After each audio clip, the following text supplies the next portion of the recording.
play with Julie Christie. You're playing, and she plays Gertrude, your mother in it, of course. She does. A lot of people's interpretation of the play places some emphasis on the possibility that Hamlet, one of the main reasons why he's driven on quite so fervently... What are you suggesting? I'm suggesting that he wants to jump in the sack with dear old mum. I can't believe you're saying that. You may be right. Do you... could there be? Well, one of the things that's very strongly felt by Hamlet at the beginning of the play is that...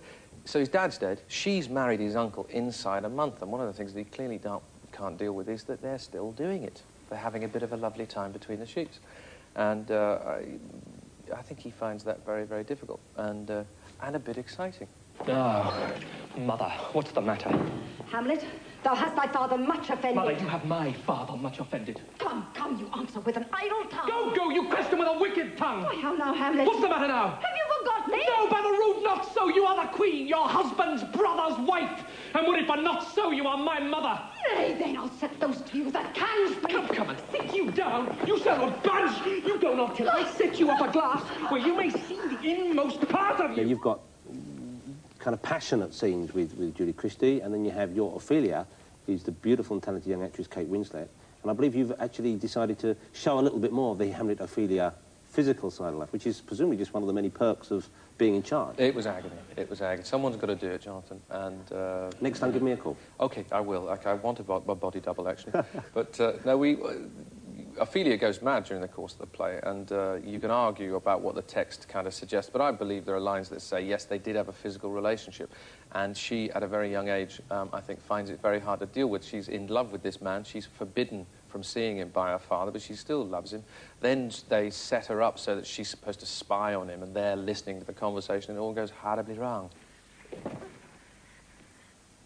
To a nunnery. Go.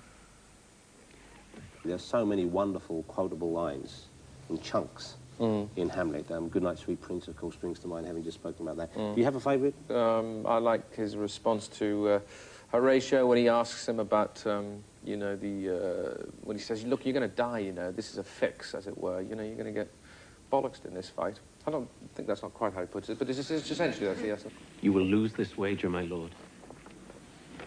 Hamlet says, well, you know, there's a special providence in the fall of a sparrow. If it be now, 'tis not to come. If it be not to come, it will be now.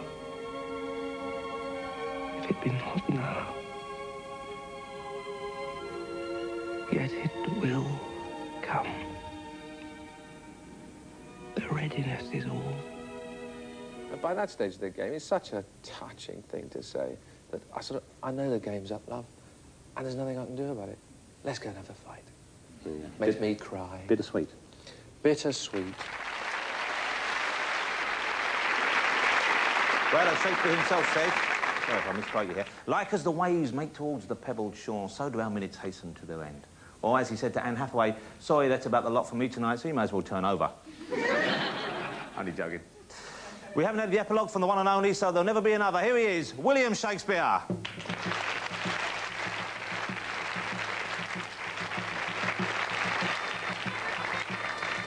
If we shadows have offended, hear me out and all is mended.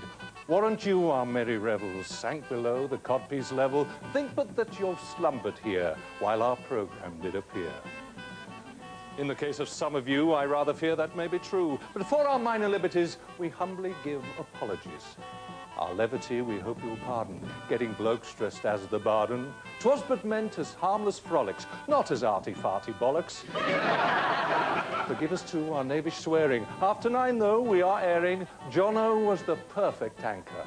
Never mentioned Hamlet's rancor, which perchance does bring me to the reason why our show is through.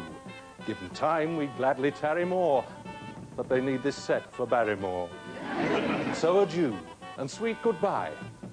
I'm off to watch the film on Sky. Good night, everybody.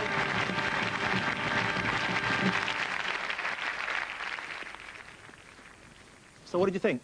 Yes, it was interesting. Well, I'm glad to be of assistance. Are you still up for the bowling? Oh, yeah. How you picked up that spare last week, I don't know. You're a wizard, that's what you are.